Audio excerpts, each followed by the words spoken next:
نغمه رازهای بزرگ زندگیش را در تازه‌ترین برنامه‌اش فاش ساخت. آیا به واقعیت بانو نغمه در شفاخانه در امریکا بستری بود؟ دلیل جدا شدن نغمه از همسر دومش چی بوده است؟ دلیل دوری بانو نغمه از هنر موسیقی چیست؟ من در این ویدیو پیرامون حقایق همین ماجرا خواهم پرداخت.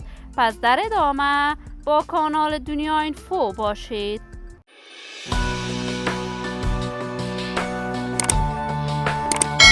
سلام سلامتی نثار هر یک از شما همراهان خوب کانال دنیا اینفو.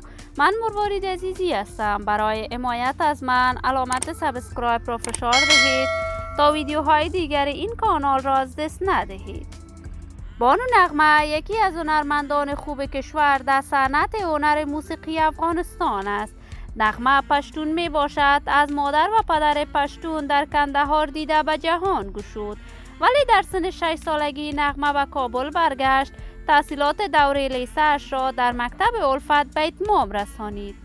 بانو نغمه عاشقانه در سن نوجوانی به هنر موسیقیش پرداخت و با دوست و همکار موسیقیش آقای منگل ازدواج کرد.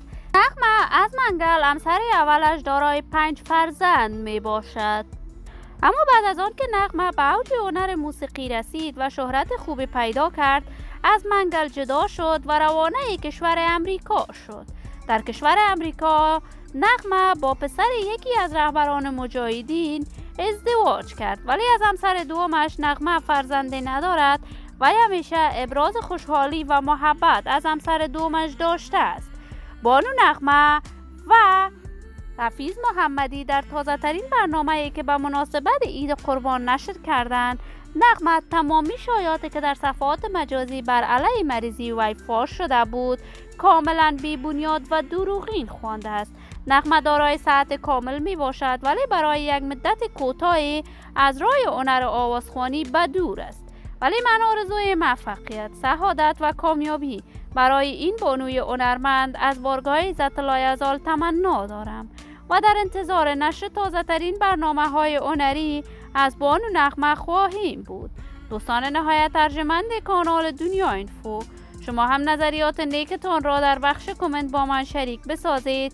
این ویدیو را با علاقه‌مندان و دوستان نغمه به اشتراک بگذارید. اگر تا هنوز دوست کانال دنیا اینفو نشدید، پس برای دوست شدن با این کانال علامت سابسکرایب را فشار دهید تا ویدیوهای دیگر کانال من را از دست ندهید. تا درود دیگر، بدرود.